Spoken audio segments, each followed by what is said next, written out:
com a base aqui que a gente tem feito. Está acontecendo pela associação como um todo, estão no terceiro módulo. Terceiro módulo, mas eles têm dado apoio também aos nossos módulos aqui que nós estamos fazendo. Pastor, o momento agora é contigo. Boa tarde, muito bom estarmos juntos, é muito bom conhecer aqui esse grupo, os núcleos, e que Deus abençoe vocês aí nesse projeto, nesse plantio. E eu vou falar um pouquinho com vocês sobre o evangelismo, a importância do evangelismo na planta. É interessante que o evangelismo ele esteve no movimento adventista, né? Quando a igreja adventista começou, ela começou de um movimento evangelístico. E é muito importante, nós que estamos plantando igrejas, entendermos a razão da existência da igreja. Então veja esse texto aqui tão importante, não é? Conselhos para a igreja. Alguém deve cumprir a missão de Cristo. Alguém terá que levar avante a obra que ele começou a fazer na terra. A igreja foi dada esse privilégio. Para isso foi ela organizada. Então eu vou falar de uma coisa bem óbvia, não é? Uma indústria de sapato tem como objetivo fabricar sapatos. Uma indústria de macarrão tem como objetivo fabricar macarrão, não é? E qual é o objetivo da igreja? Você viu aqui, né? O pastor fechou aqui. Ok. Qual é o objetivo realmente da igreja? É fazer discípulos, não é? É levar avante a obra de Cristo. É a missão de fazer discípulos. Então nós temos que ter esse foco, não podemos perder isso da nossa mente, né? Nós temos que ter isso em mente, que a igreja foi instituída aqui para realmente fazer discípulos, para a expansão do reino de Deus. Eu tive a oportunidade, esse ano eu estou completando 30 anos como pastor dessa igreja. E já estou há mais de 15 anos no evangelismo. E Deus me deu a alegria de plantar em torno de 30 igrejas no meu ministério. Quando eu comecei no evangelismo na região oeste de Santa Catarina, nós ficamos 3 anos ali na região oeste. Santa Catarina, ela tem uma geografia bem interessante. A maioria das igrejas de Santa Catarina ficam na região litorânea. E a região oeste tinha poucas igrejas, poucos distritos. E na ocasião a associação colocou um evangelista na região oeste para plantar igrejas.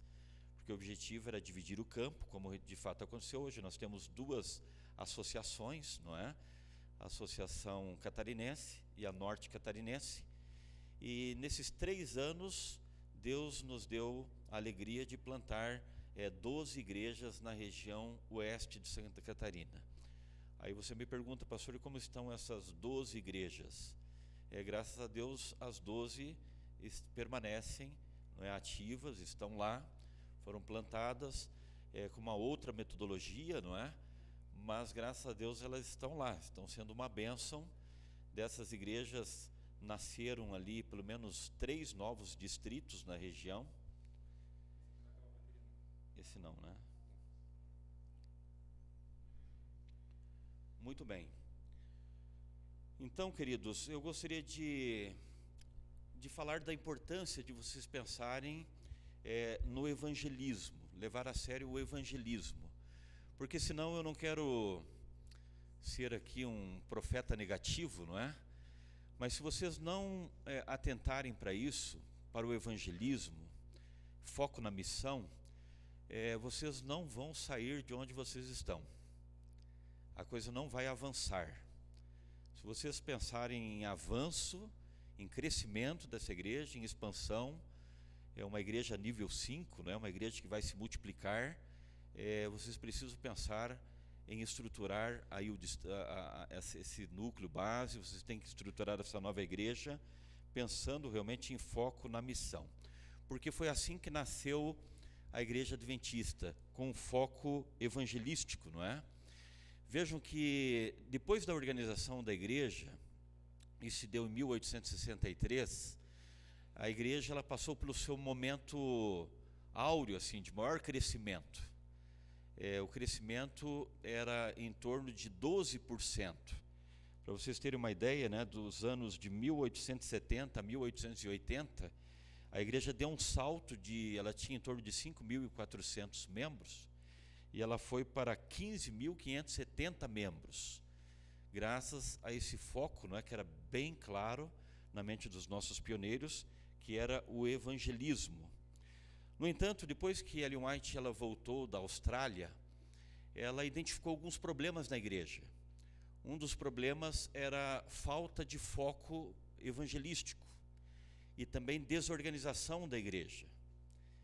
E isso contribuiu na eleição de um presidente que é muito conhecido, chamado Arthur Daniels. Graças à influência de Ellen White, graças a essa preocupação que ela tinha de que a igreja passasse por uma reestruturação organizacional, e ela sentiu que realmente a igreja tinha perdido aquele foco. E de fato o crescimento era bem menor, já não era mais um crescimento em torno de 12%, mas o crescimento nesse período estava em torno de 3,6%. Estava crescendo, mas já não era aquele crescimento que a igreja tinha experimentado. E então entrou Arthur Daniels, né?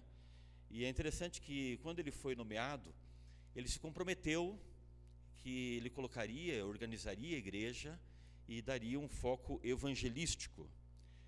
No entanto, você percebe que na sessão da Conferência Geral de 1905, ele apresentou basicamente, não é, aquilo que ele tinha feito. Ele apresentou algumas resoluções, e você vai perceber que as resoluções que esse presidente tomou, as decisões que ele tomou, foram decisões bem tímidas, não era nada muito agressivo.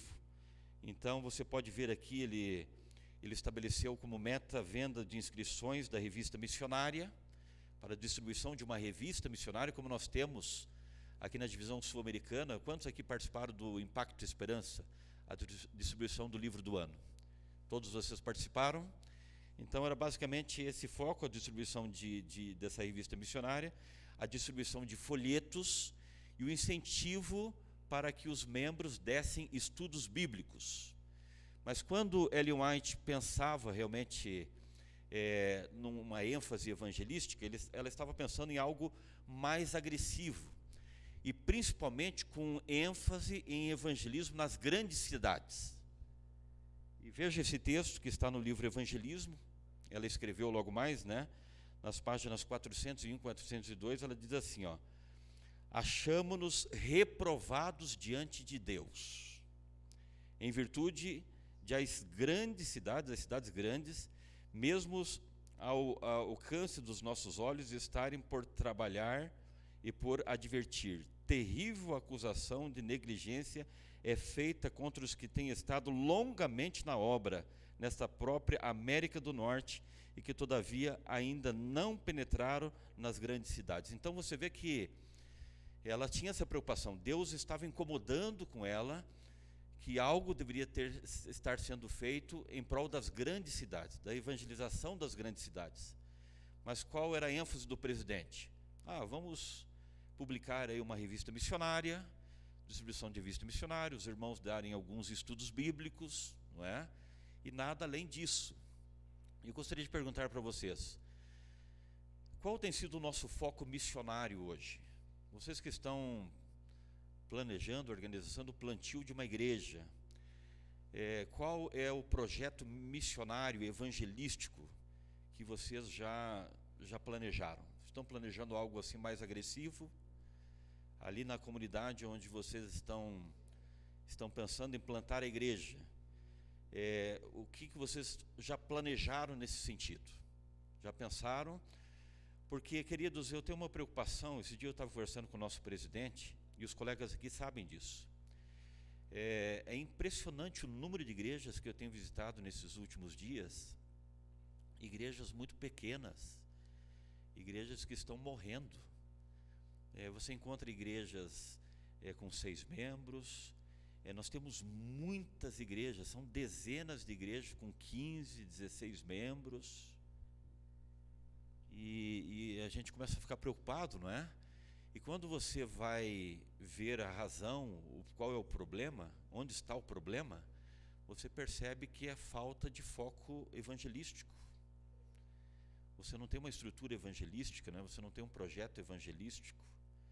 Por isso que eu digo, mesmo igrejas que nasceram do plantador, nós estamos identificando esse problema.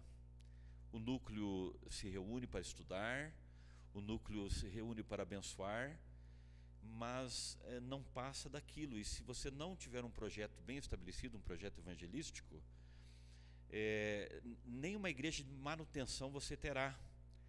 Porque aos poucos eu percebo que alguns membros do núcleo base acabam voltando para a igreja mãe, não é? Porque a gente está aqui numa tentativa já há muito tempo, as coisas parecem que não estão avançando, alguns desanimam. Lembre-se que apostasia, enquanto houver pecado, haverá, não é? Então, se você pensa em avançar, você tem que colocar isso no planejamento dessa nova planta.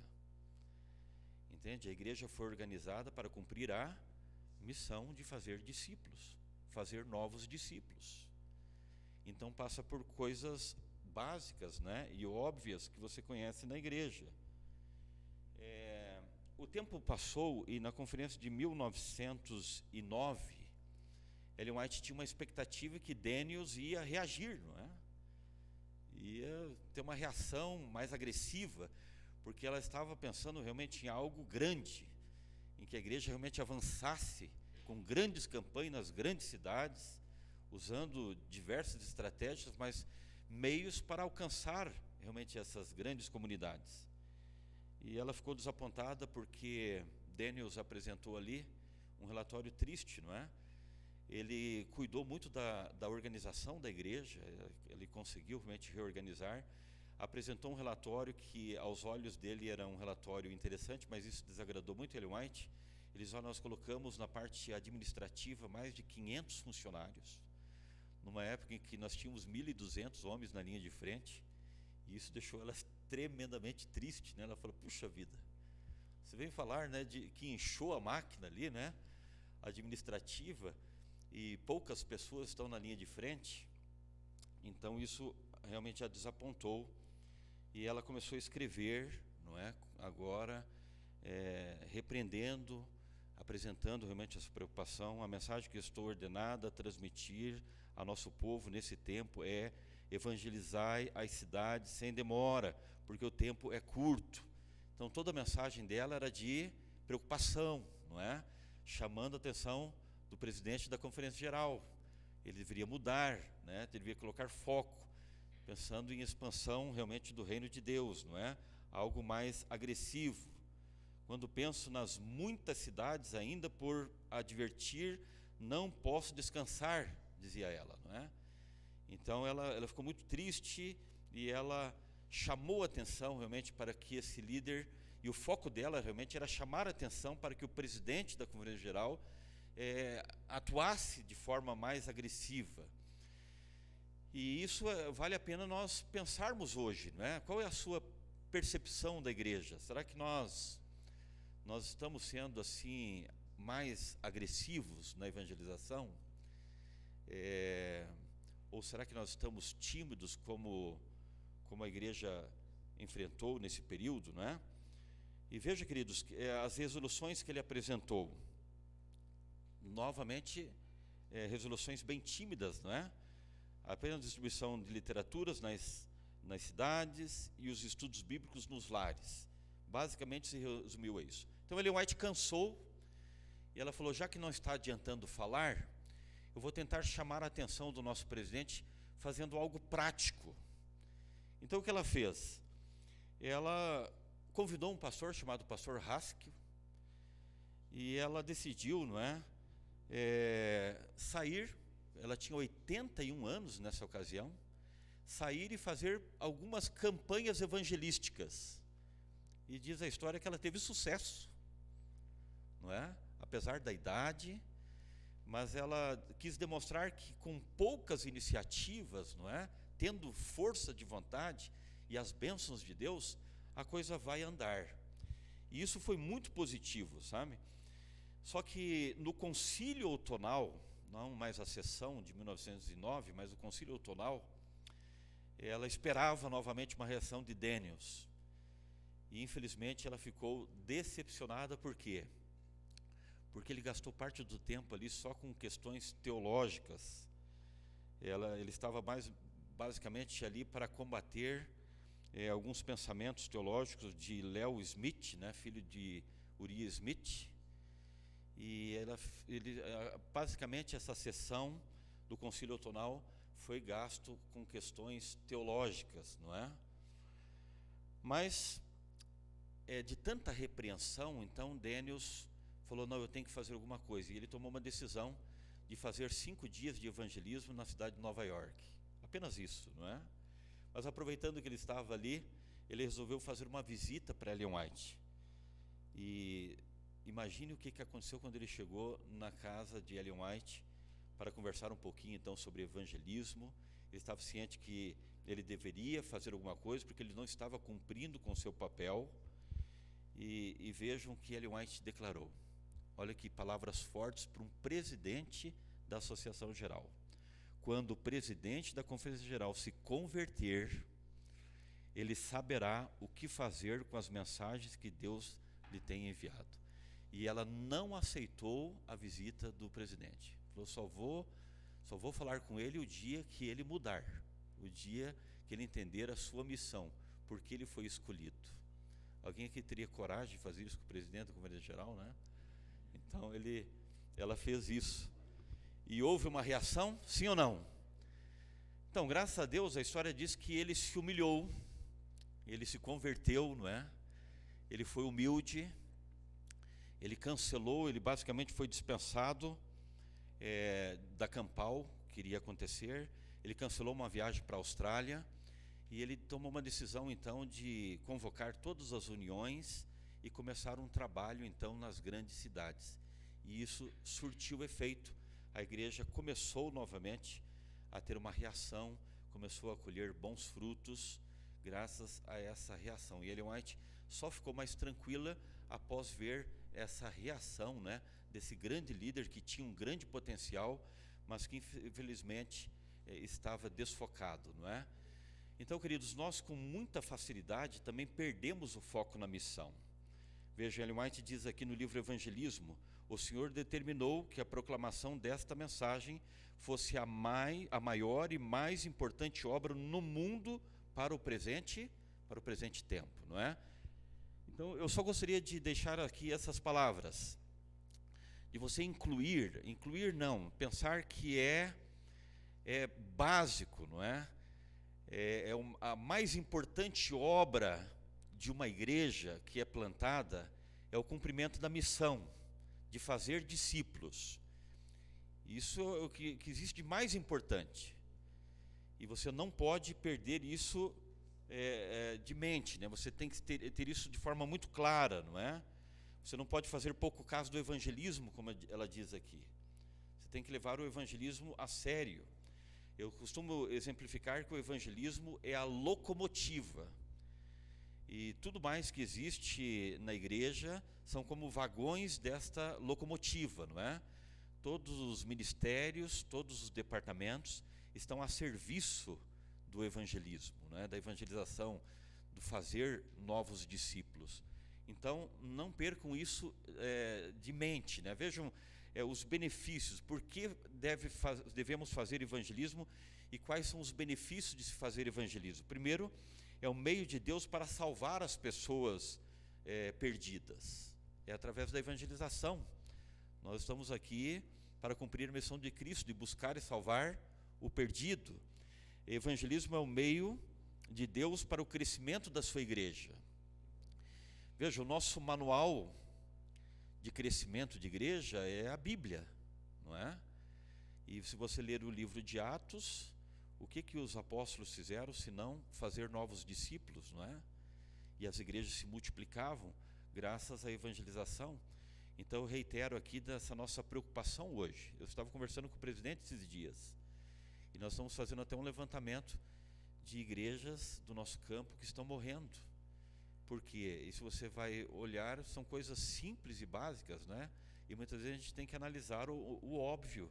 Talvez o óbvio não esteja acontecendo. Se você não tem uma equipe estruturada, se você não tem uma estrutura de evangelização, como, por exemplo, pequenos grupos, se você não tem duplas missionárias, estudos bíblicos, não é? Classes bíblicas, você não vai andar, você não vai sair do chão. As coisas não vão acontecer. Por mais que você pense em tantas outras coisas, vocês só vão ver uma igreja avançar se vocês colocarem realmente o evangelismo como prioridade. Se a escola sabatina é o coração da igreja, o evangelismo é o sangue da igreja. É ele que traz vida, não é? Evangelismo é um meio para unificar a igreja. Quando você pensa num evangelismo estruturado, quando nós falamos de evangelismo, não é algo pontual, é uma ação evangelística, uma ação missionária, uma distribuição de livro, mas é um processo evangelístico, não é? Evangelismo é processo. E nada une mais a igreja se você tem um processo bem estabelecido. Já já nós vamos falar isso, né? Evangelismo é um meio para o crescimento espiritual da igreja. Quando a igreja está engajada no evangelismo, você vai perceber realmente o crescimento espiritual dos membros, não é? Porque evangelismo é você estar na frente da batalha, né? Se nós ficamos só na trincheira, em algum momento você vai levar um tiro e em algum momento nós vamos perder soldados ali entrincheirados, né? Então nós temos que sair para a frente da batalha, e isso traz uma consciência, né, de dependência de Deus. Quando você está na frente da batalha, você precisa de Deus. E então você começa a formar equipes de oração. Evangelismo é o meio para terminar a obra de Deus, não é? Então, vejam aqui basicamente que tipo de processo evangelístico eu gostaria de propor para vocês, não é? É interessante que lá no Evangelho de João, capítulo 4, verso 35, tem um texto muito interessante, onde Jesus diz ali, não é? Erguei os olhos e vede que os campos estão brancos para a ceifa, né? Para a colheita. Então, queridos, essa linguagem que Jesus usava da agricultura, campos estão brancos para a colheita, não é? Vejo que no programa eclesiástico nós temos duas colheitas sugestivas, que é a Semana Santa e a Semana da Primavera. Então, veja, se você tem uma data já estabelecida para a igreja de colheita, pense no que vem antes, não é? Pense que você deve, nessa nova igreja que vocês estão plantando, pensar num processo de planejamento, de semeadura, onde você vai engajar todos os ministérios da igreja na formação de novos discípulos. Você tem o ministério da mulher, não é? E tem ali as frentes missionárias de como alcançar as mulheres. Eu sei que na Igreja do Portão as mulheres estão dando estudos bíblicos. Você tem os desbravadores, e eles têm as suas classes de evangelização. O serviço solidário da igreja, a ASA, você tem como evangelizar essas pessoas, não é? As pessoas que nos visitam, ali a equipe da recepção tem o nome das pessoas que nos visitam. Então, nós vamos dar atenção a essas pessoas, vamos trabalhar com elas, vamos dar estudos bíblicos, vamos ver o crescimento espiritual delas e vamos colher, ou seja, plantem uma igreja que tem esse processo evangelístico em mente. Pelo menos 2 ciclos anuais. Agora, nós estamos chegando na Semana da Primavera. O pastor Mitchell estará lá no portão. Ele vai fazer uma colheita. Ele vai batizar algumas pessoas e muitos amigos vão estar lá. E a partir desta colheita, vocês já têm que organizar a colheita da Semana Santa. Então tem que ter um planejamento, tem que ter um momento da semeadura, um período em que você vai convocar toda a igreja para o preparo, né, para essa semeadura. Porque, queridos, olhe bem aqui nos meus olhos o que eu vou dizer a vocês. Eu não sei quando a gente vai se ver de novo, mas eu gostaria de encontrar vocês, ou pelo menos ter notícias de que a igreja de vocês, elas estão crescendo, elas estão expandindo, elas estão se multiplicando. Mas se vocês não tiverem essa preocupação do evangelismo, de um evangelismo como processo de semeadura, cultivo, colheita, multiplicação, não é? Um crescimento saudável, multiplicação. Infelizmente, as coisas não vão acontecer. Então, eu gostaria realmente de apelar a vocês, não é? A gente vê isso no ciclo da agricultura de Israel. Deus, ele pediu que o povo plantasse, ele mandava 2 chuvas, né? Uma chuva de germinação, outra chuva de colheita, não é, que antecedia a colheita, que é a chuva serôdia, a temporânea, a serôdia, não é? E depois tinha a colheita. Se você observar o macro programa evangelístico de Deus, você vai ver que Jesus Cristo veio e fez uma semeadura. E logo em seguida Deus derramou o Espírito Santo ali, não é? No Pentecostes, e germinou, e cresceu e se multiplicou, não é? E antes da volta de Jesus é prometida uma nova chuva, que é a chuva serôdia, para a colheita final. Por isso que em Apocalipse 14 apresenta Jesus com o que nas mãos? O que Jesus tem nas mãos ali em Apocalipse 14? Uma foice, é para a colheita final. Então pensem nesse processo, levem a sério.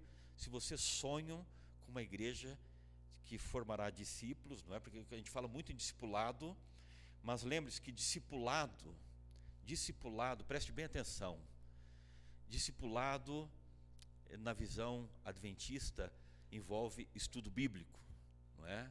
Passa pela palavra de Deus. O que aperfeiçoa as pessoas, não é? Para a missão é a Bíblia. É o que Paulo disse a Timóteo, não é? Que ele deveria permanecer naquilo que ele aprendeu desde a infância, permanecer na palavra, que isso iria aperfeiçoá-lo para toda boa obra. Um programa que envolve semeadura, cultivo e colheita. Eu vou só terminar apresentando algumas fotos. Eu fui recentemente, no início do mês de julho, eu estive nessa igreja, Curiúva.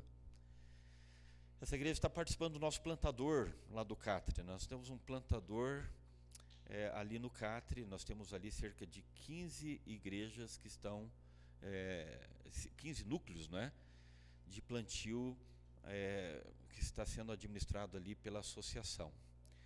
E uma das igrejas que está participando do replantio é a igreja de Curiúva. E ela, aos poucos, foi enfraquecendo. Aos poucos ela foi morrendo, não é? E qual a estratégia usada? O pastor pegou os poucos membros que tinham, mais alguns membros que vieram de fora, alguns irmãos que vieram de Maringá, e eles começaram um trabalho de estudos bíblicos. Depois foi um teologando para lá, até a Igreja do Portão estava para ajudar ali numa ação, não é? numa feira de saúde. E aqui estava a igreja organizada para a reabertura. E olha que coisa maravilhosa, né? Você ver a igreja que agora estava abrindo as portas novamente, sendo reinaugurada, com um lindo batismo. E eu pergunto, queridos, dá ânimo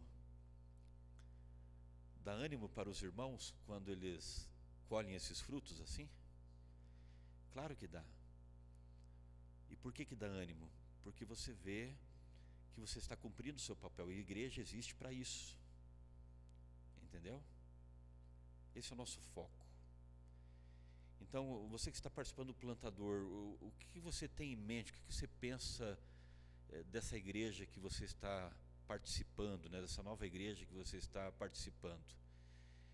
Você tem isso em mente? Olha, nós estamos participando de um movimento para chegar nesse ponto aqui, ó, porque Jesus organizou a igreja para isso. A fábrica de sapato tem que produzir sapatos, a fábrica de macarrão é para fabricar macarrão, e a igreja de Cristo é para formar discípulos. Se ela não estiver fazendo isso, não está cumprindo o seu papel. Entendeu? Então, olha, a igreja do Jardim Israelense, esse mês de julho, eu participei de um evangelismo. Essa igreja é nova no campo. E essa igreja, pastor Palu, ela é uma igreja que tem esse DNA de multiplicação. É uma igreja que foi plantada eu acho que não mais do que 5 anos atrás, e os líderes me procuraram e disseram: pastor, nós queremos que o senhor faça evangelismo, que nós estamos querendo plantar uma nova igreja. E nós fomos obrigados a alugar uma tenda, porque a igreja é muito pequena. E olha que bonito, né? E você vê um trabalho vindo da igreja, fruto da igreja. Fizemos ali 10 noites de colheita, e todas as equipes eram formadas por membros da igreja. É por isso que aquele que nós acabamos de mencionar, nada une mais a igreja. Olha a igreja unida aqui, ó. Nada alegra mais a igreja, nada fortalece mais a igreja do que evangelismo. Então, se vocês querem participar realmente de um movimento que traga alegria, pense no evangelismo. Veja essa outra igreja aqui que eu visitei ainda esse mês, Ariranha do Ivaí. Pastor Pletz, pertence ao distrito lá de Pitanga. Ele falou: pastor, nossa igreja de Ariranha do Ivaí está morrendo. Tem ali 5 membros idosos. E louvamos a Deus porque pelo menos eles estão lá segurando as pontas, não é?